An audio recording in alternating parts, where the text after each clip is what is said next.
Good morning, students. Myself, Dr. Gauri Pandey, lecturer, Home Science. Today's our topic is types of violence. Last class में हमने जाना था what is violence and what are the characteristics of violence. आज हम पढ़ेंगे violence कितने प्रकार का होता है.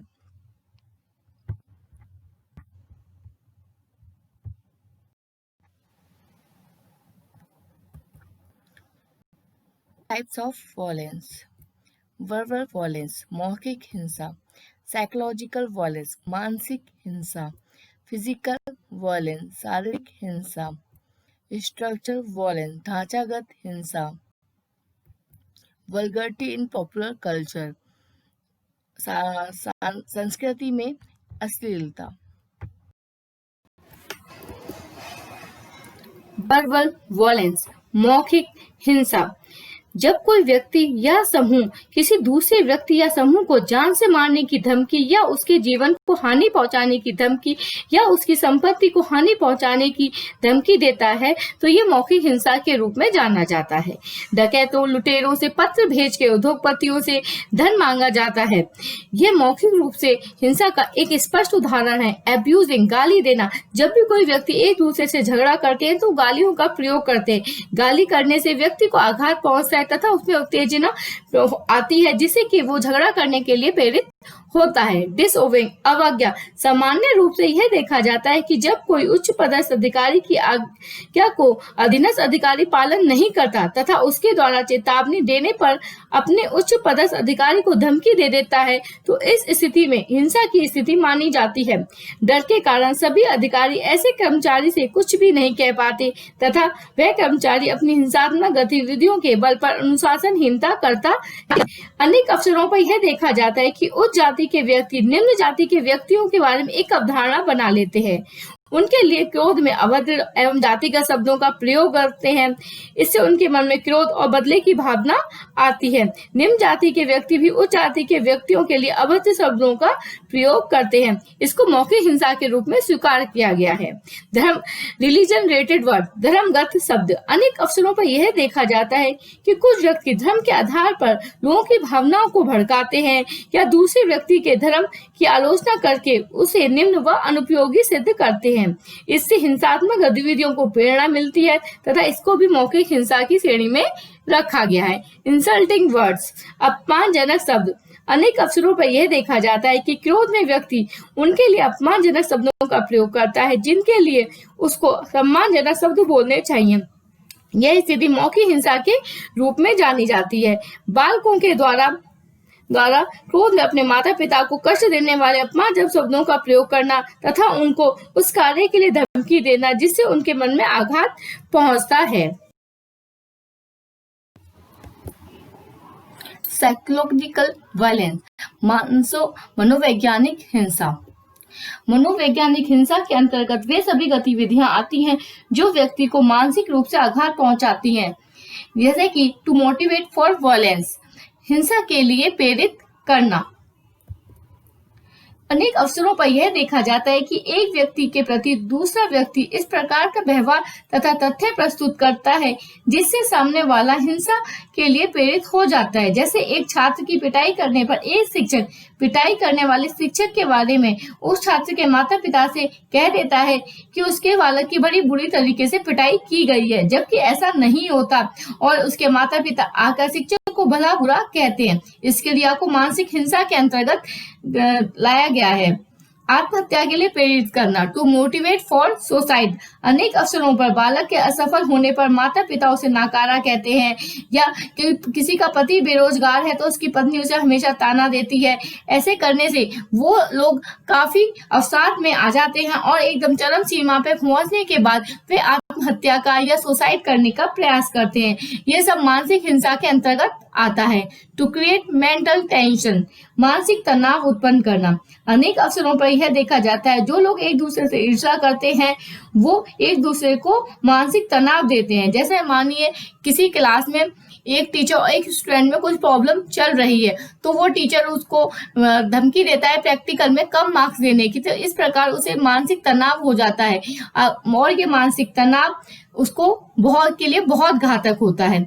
To create obstacles in aim getting, किसी के अपने उद्देश्य की प्राप्ति करने में उसे असफल हो रहा है या कोई व्यवधान आ रहा है तो इसको भी मानसिक हिंसा के रूप में देखा गया है। जैसे कि उदाहरण के लिए मानिए कि एक छात्र है, वो किसी कंपटीशन की तैयारी कर रहा है, लेकिन उसके रूम में रहने वाला जो दूसरा छात्र है वो उसको डिस्टर्ब करता है, कभी रेडियो तेज आवाज में बजा देता है, कभी लाइट ऑफ कर देता है, उसे पढ़ने नहीं देता, तो भी ये मानसिक हिंसा के अंतर्गत आता है। टू प्रोवाइड डिफिकल्ट वर्क, अनेक अवसरों पर यह देखा जाता है कि शिक्षक अपने उत्तरदायित्व से बचने के लिए बालकों को उनके स्तर से अधिक कठिन कार्य देता है। जैसे बालकों को दहाई के जोड़ घटा बिना सिखाए उन्हें घर के लिए दे देता है, जिससे बालकों को उसमें रुचि कम हो जाती है और उन्हें मानसिक तनाव होता है। तो ये भी मनोवैज्ञानिक हिंसा के अंतर्गत आता है। निगेटिव बिहेवियर, नकारात्मक व्यवहार, अनेक अवसरों पर यह देखा जाता है कि अभिभावक अपनी पुत्रियों के साथ नकारात्मक व्यवहार करते हैं, उनके उचित कार्य पर भी उन्हें धन्यवाद नहीं दिया जाता, उसके साथ साथ पुत्रों के साथ सकारात्मक व्यवहार किया जाता है। इसलिए पुत्रियों में मानसिक तनाव उत्पन्न होता है और मानसिक तनाव की प्रक्रिया के कारण बालिकाओं को अपने कार्य व्यवहार पर संदेह होने लगता है तथा उनके विकास की प्रक्रिया अवरुद्ध हो जाती है। इस प्रकार के नकारात्मक व्यवहार संबंधी स्थितियां समाज में देखने को मिलती है, जिन्हें मानसिक हिंसा का ही एक रूप माना गया है। नेक्स्ट इज फिजिकल वायलेंस, शारीरिक हिंसा। शारीरिक हिंसा का स्वरूप वर्तमान काल में व्यापक रूप से देखने को मिलता है। आजकल प्रत्येक आंदोलन एवं विरोध प्रदर्शन में हिंसात्मक रूप धारण कर लेता है। इसमें फिजिकल इंजरी, शारीरिक हिंसा के अंतर्गत किसी भी व्यक्ति को चोट पहुंचाना, सामान्य रूप से बदले की भावना से या किसी व्यक्ति का धन लूटने के लिए हम उसका अंग भंग कर देते हैं, शारीरिक रूप से कोई हानि पहुंचाते हैं, तो ये सब शारीरिक हिंसा के अंतर्गत आता है।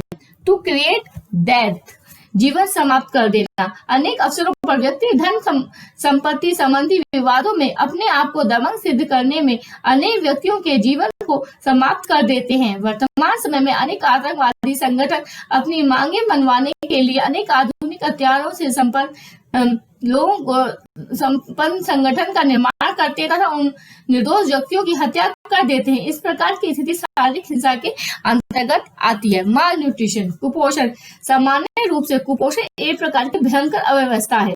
जब इसे जानबूझकर उत्पन्न किया जाता है तो शारीरिक हिंसा के अंतर्गत आता है। जैसे एक रूढ़िवादी परिवार में बालिकाओं को ना तो शिक्षा प्रदान की जाती है, न ही उन्हें संतुलित भोजन दिया जाता है। इसके विपरीत बालकों को पौष्टिक व संतुलित भोजन दिया जाता है। बालिकाओं के प्रति अभिभावक के इस प्रकार के व्यवहार को शारीरिक हिंसा के अंतर्गत आता है। मोर वर्क, अधिक कार्य लेना, सामान्यतः एक मजदूर की क्षमता 8 घंटे कार्य करने की होती है। यदि मालिक उससे अधिक कार्य लेता है जिससे मजदूर शारीरिक रूप से कमजोर हो जाता है या बीमार हो जाता है तो ये भी शारीरिक हिंसा की श्रेणी में आता है।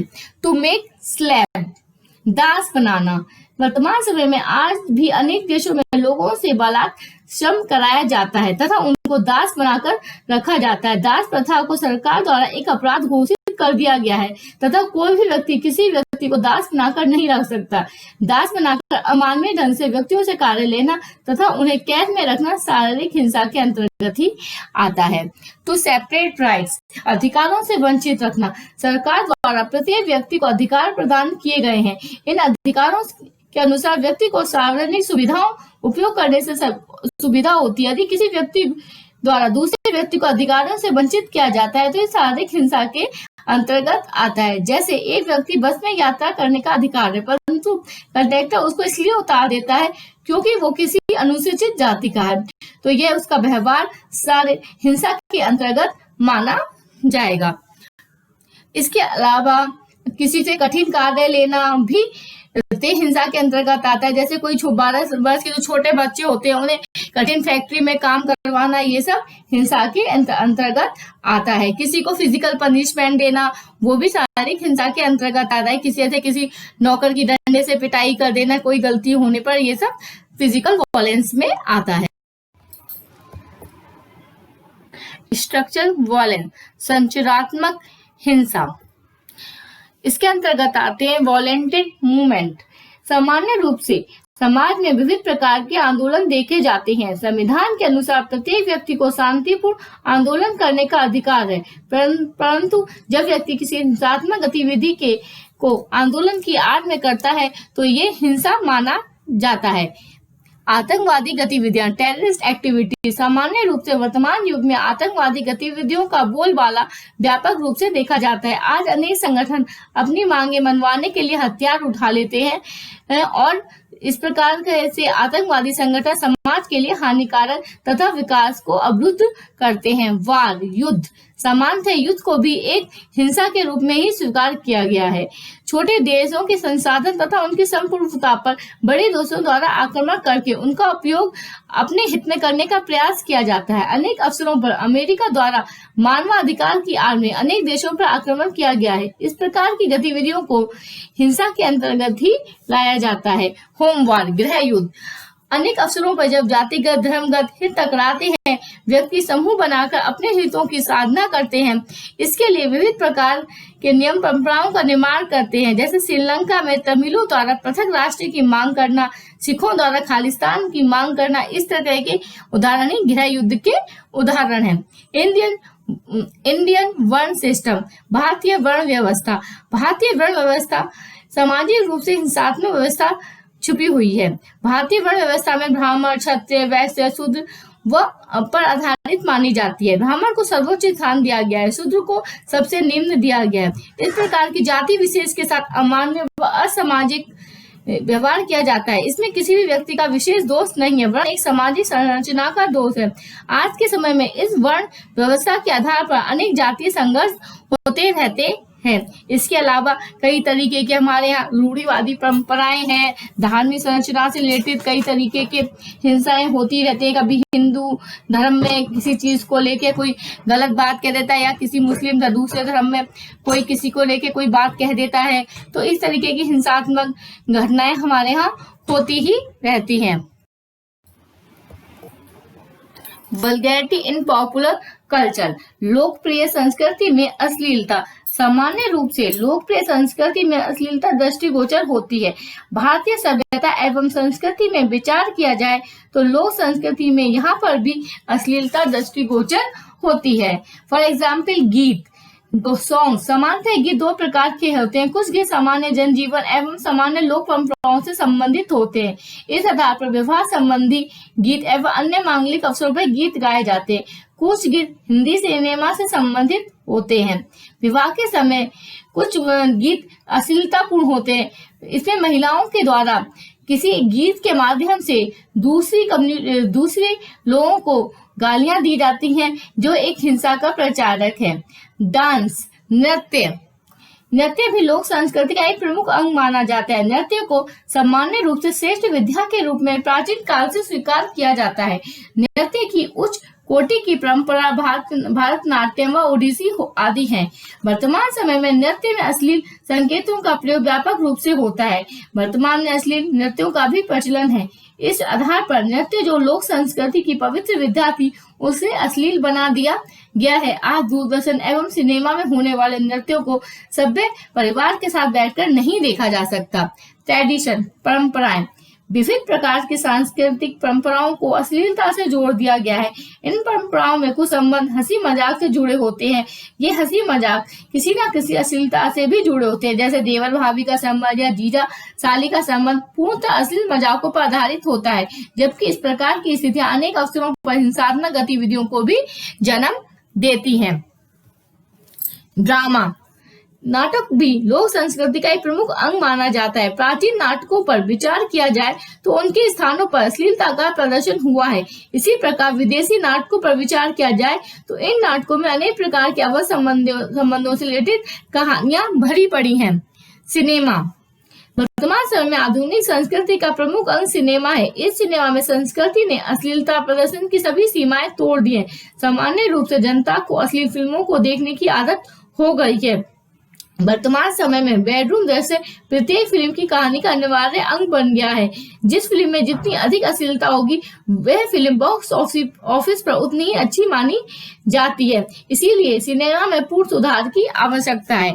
इसके अलावा मूर्ति कला जैसे खुजरों में वहां पर कई प्रकार की मूर्ति कला देखने को मिलती है, जहाँ पे काम वासना संबंधी भावनाओं को तेजी हो जाती है। इस तरह की उदाहरण देखने को मिलते हैं। कई तरीके की कविताएं होती हैं जिसमें अश्लीलता का दृष्टिगोचर होता है। कई तरीके की कहानियां होती हैं जिनमें इस तरह नायक नायिका को भगा के ले गया, या पिता ने पुत्र को मार दिया, पुत्र ने पिता को मार दिया। इस तरीके की कहानियां भी होती हैं जो अश्लीलता हिंसा फैलाती हैं। आई होप आज आपको अच्छे से समझ में आया होगा कि वॉयलेंस क्या है, उसकी क्या कैरेक्टरिस्टिक्स हैं, और वो उसके कितने टाइप्स होते हैं, किस किस तरीके की हिंसाएं होती हैं, उसके क्या स्वरूप होते हैं। आपको अच्छे से समझ में आया होगा। Thank you.